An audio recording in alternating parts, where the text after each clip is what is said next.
సృష్టించి లబ్ధి పొందాలని బీజేపీ పార్టీ ఆలోచిస్తుందని, దేశ యువత ఆలోచించి ఓటు వేయాలని ఉప ముఖ్యమంత్రి బట్టి విక్రమార్క అన్నారు. అటు దేశంలో ఇటు రాష్ట్రంలో కాంగ్రెస్ మాత్రమే సుపరిపాలన చేస్తుందన్నారు.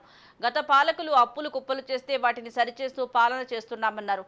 స్వేచ్ఛ, స్వాతంత్రం ప్రజలకు కల్పించిన పార్టీ కాంగ్రెస్ అని గుర్తు చేశారు. దేశ స్థాయిలో జరుగుతున్నటువంటి ఎన్నికలు ఈ దేశ భవిష్యత్తుకు సంబంధించినటువంటి ఎన్నికలు.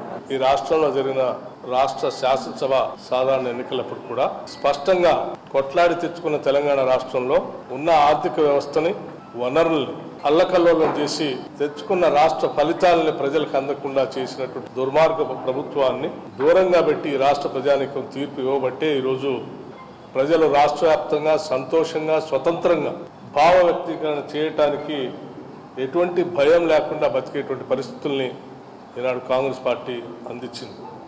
మనందరికీ తెలిసిందే, రాష్ట్రంలో ఏదైనా ప్రశ్నించాలంటే భయం, రాయాలంటే భయం, మాట్లాడాలంటే భయం.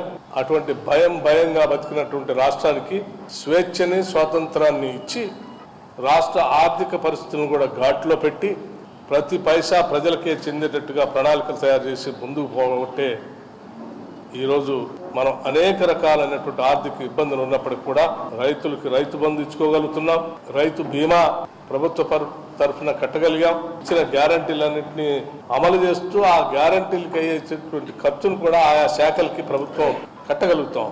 మీడియా వ్యవస్థలు, సంస్థలు కూడా సర్వస్వతంత్రంగా వార్తలు రాయగలుగుతా ఉన్నారు, వాస్తవాలను ప్రజల దగ్గర తీసుకొని పోగలుగుతా ఉన్నాం. భావ స్వేచ్ఛ నిండుగా ఉంది. అటువంటి పరిస్థితి కోసం తిరిగి మనందరం రాష్ట్ర వ్యాప్తంగా ఉన్నటువంటి ప్రజానికం, ముఖ్యంగా యువత నడుం బిగించి వారికి ఉన్నటువంటి అమూల్యమైన ఓటుని కాంగ్రెస్ పార్టీ అభ్యర్థులుగా పోటీ చేస్తున్నటువంటి ప్రతి లోక్సభ స్థానంలో కూడా భారీ మెజార్టీతో గెలిపించాల్సిందిగా కూడా నేను విజ్ఞప్తి చేస్తా ఉన్నాను.